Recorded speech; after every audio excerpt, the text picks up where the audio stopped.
آپ کی سکولز ہیں، نہ آپ کے کالجز ہیں، نہ روزگار کے لیے کوئی اپرچونٹی ہے۔ میرے کہنے کا مطلب یہ ہے کہ ان شہادتوں کو جو کہ ہماری افواج شہادتیں دے رہی ہے، ہماری پولیس شہادتیں دے رہی ہے، ہمارے عوام شہید ہو رہے ہیں، گھر جڑ رہے ہیں، آپریشن ہو رہے ہیں، اس پہ ضرورت اس بات کی ہے کہ اس پالیسی پہ ہم نظر ثانی کریں۔ پالیسی کیا؟ نمبر 1، ہم نے سب سے پہلے ان محروم علاقوں کی جو کہ ہماری پالیسیوں کی وجہ سے وہاں جنگیں ہوئی ہیں، ضرورت اس بات کی ہے کہ اس پہ ہم جو وہاں لوکل مقامی لوگ ہیں ان کو انگیج کر کے کاروبار کے مواقع دے، روزگار کے مواقع دے۔ آپ بتائیں کون سا ایسا ملک ہے جہاں بارڈر کے اوپر سمگلنگ نہیں ہوتی؟ میں سمگلنگ کی حمایت نہیں، میں سمجھتا ہوں کہ جو انلیگل سمگلنگ ہے، اسلحے کا سمگلنگ جو کرتا ہے اس کے خلاف بھرپور کارروائی ہونی چاہیے، جو ڈرگ کا سمگلنگ کرتا ہے اس کے خلاف بھرپور کارروائی ہونی چاہیے، اس کے خلاف ہر قسم کا ایکشن ہونا چاہیے۔ لیکن جو اپنے لیے 2 وقت کی روٹی کماتا ہے اور آپ نے کوئی کاروبار بھی نہیں کی، آپ نے کوئی انڈسٹری بھی نہیں کی، تو اس کے لیے کوئی موقع تو دیں۔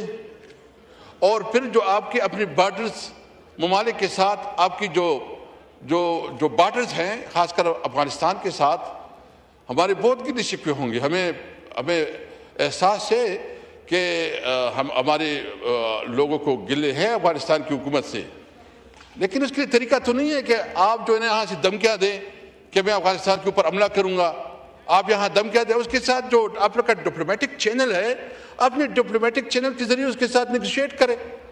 اگر آپ سمجھتے ہیں کہ آپ کے ڈائریکٹ رابطے نہیں ہیں تو آپ کے جو دوست ممالک ہیں، سعودیہ ہو گیا یا جو بارڈر کی دوسری ریجن کی دیگر ممالک ہیں، ابھی ایک خوشائند بات یہ ہے کہ ایک میٹنگ رشیا میں ہوئی ہے اور مجھے امید ہے کہ اس قسم کی ایکٹیویٹیز کو پروان چڑھایا جائے گا تاکہ لوکل ایشوز، ریجنل ایشوز جو ہے، ریجنل مسائل جو ہے وہ ریجنل مسائل پہ حل کیا جائے۔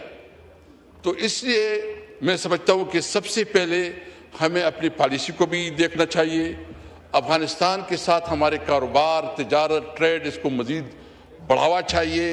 جو ہمارے جتنی بھی کوریڈورز ہیں، یعنی ہمارے تقریباً 12 کوریڈورز ہیں، بزنس کوریڈورز ہیں، جو کہ غلام خان ہے، خرلاچی ہے، انگور اڈا ہے، ترخم ہے، گرسل بارڈر ہے، مطلب جتنی بھی بارڈرز ہیں ان سب پہ کاروبار کا آغاز کیا جائے اور ساتھ ساتھ وہاں کے لوگوں کو یہ احساس دلایا جائے کہ آپ پاکستانی ہیں اور آپ پاکستان کی اتنی حقدار ہے جتنا ایک اور پاکستانی ہے۔ ہم اپنے افواج کے ساتھ ہیں، ان کی شہادتوں کو خراج تحسین پیش کرتے ہیں اور امید رکھتے ہیں کہ جو ہماری پالیسی ہے جس کی وجہ سے یہ سب کچھ ہو رہا ہے، اپنی پالیسی پہ نظر ثانی کریں گے۔ شکریہ۔ شکریہ۔ ٹھیک ہے، خواجہ آصف صاحب۔ مجھے 2 شعر تو پڑھ لیں۔ بسم اللہ الرحمن الرحیم۔ دیکھیں یہ جناب ڈپٹی اسپیکر ایک بڑا مقدس موضوع کے اوپر آپ نے یہ بحث شروع کروائی ہے، یہ تقریریں، بحث نہیں تقریریں شروع کروائی ہیں۔ اس میں ساری کی ساری سیاست بھی آ رہی ہے، کم از کم اس موضوع کے اوپر تو ہم سیاست سے پرہیز کریں۔ چلیں جی شعر پڑھوا لیں۔ جی ڈاکٹر صاحب شعر پلیز۔ دیکھیں میرے پاس اللہ تعالیٰ نے ہمیں یہ صلاحیت دی ہے کہ ہم اپنے ان شہداء کو جو مسلسل جانوں کا نہیں، آپ شعر پڑھیں نا بس اب۔ ہاں میں وائنڈ اپ کر رہا ہوں۔ دیکھیں شعر میرے یہی ہیں کہ نہ سر جھکا کے جیے ہم اور نہ منہ چھپا کے جیے، نہ سر جھکا کے جیے ہم اور نہ منہ چھپا کے جیے، ستم گروں کی نظر سے نظر ملا کے جیے۔ اب اگر ایک رات کم جیے تو کم ہی صحیح، اب اگر ایک رات کم جیے تو کم ہی صحیح، یہی بہت ہے کہ ہم مشعلے جلا کے جیے۔ بھارت کے خلاف ایک واضح پوزیشن لینی ہوگی، شکریہ، اس میں ایک پورا کنسپٹ۔ ٹھیک ہے خواجہ آصف صاحب۔ جی بسم اللہ الرحمن الرحیم۔ شکریہ جناب ڈپٹی اسپیکر، اور اپنے بھائی کا بھی شکریہ ادا کرتا ہوں کہ انہوں نے موقع دیا۔ یہ موضوع جو ہے آپ نے مہربانی کی، میں سمجھتا ہوں کہ رایا پرویز صاحب نے بھی تقریر کی اور اپنی تقریر جو ہے انہوں نے صرف اس موضوع کی طرف جو اس وقت کرائسس جو ہے یا جو روزانہ شہادتیں ہو رہی ہیں ہم ان کی اوپر بات کریں، ان کے ساتھ جو ہے ان کے ورثاء کے ساتھ جو ہے یکجہتی کا اظہار کریں۔ پاکستان فوج جو اس وقت اس دہشت گردی کا مقابلہ کر رہی ہے ان کے ساتھ جو ہے یکجہتی کا اظہار کریں، اور اس جو مینس ہے اس کے ساتھ کس طرح نپٹا جا سکتا ہے اس کے اوپر اظہار کریں۔ باقی جو ہماری اپنی سیاست ہے، چاہے وہ کراچی کی ہے یا سیالکوٹ کی ہے یا پشاور کی ہے یا کہیں اور کی ہے، میرا خیال ہے وہ کل پرسوں ترسوں کسی اور دن اس پر ڈسکشن کر لیں گے۔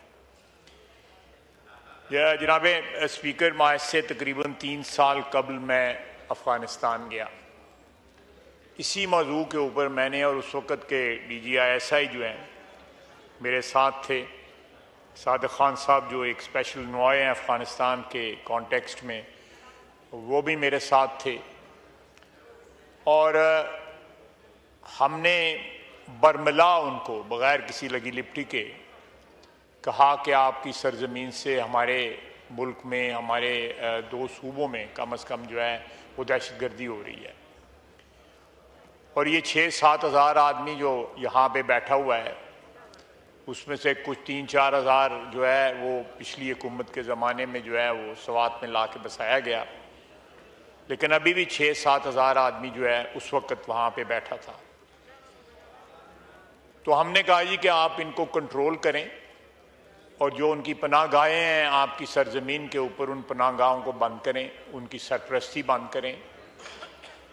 انہوں نے ہمیں کہا جی کہ آپ ہمیں 10 ارب روپیہ دے دیں تو ہم اپنے ملک کے مغربی جو ہمارے صوبے ہیں ان کو جا کے وہاں پہ جا کے بساتے ہیں، ہم ان کو یہاں سے شفٹ کر دیں گے، جو آپ کے بارڈر کے نزدیک جو ان کی پناہ گاہیں ہیں وہ ختم ہو جائیں گی۔ ہم نے ان سے گارنٹی مانگی کہ اگر ہم آپ کو 10 ارب روپیہ دے دیتے ہیں، فرض کر لیں، اور وہ 10 ارب روپیہ جو ہے آپ کسی نہ کسی طرح یوٹیلائز کر کے ان کو اپنے مغربی صوبوں میں شفٹ کر دیتے ہیں، تو کیا گارنٹی کہ وہ واپس نہیں آ جائیں گے؟ اس کی وہ ضمانت دینے کو تیار نہیں تھے۔ اس لیے یہ جو مسئلہ جو ہے کو فائنلائز نہ ہو سکا۔ اس کے بعد بار بار جو ہے ہمارے وہاں پہ ان کے ساتھ جو ہے گفتگو بھی ہوتی رہی، نائب وزیر اعظم اور وزیر خارجہ ہمارے وہاں پہ جاتے رہے، اور بھی لوگ وہاں پہ جاتے رہے، انٹرنیشنل فورمز پہ ان کے متعلق بات ہوتی رہی۔ کوارڈ جو ہے 4 ملکوں کا، جس میں رشین فیڈریشن ہے، چائنا، ایران اور پاکستان ہے، جو ڈائریکٹلی افیکٹڈ ہیں اس دہشت گردی کی وجہ سے، ان کی بھی میٹنگیں ہوتی رہیں، لیکن کوئی خاطر خواہ کامیابی جو ہے ہمیں نہیں اس ضمن میں ہوئی۔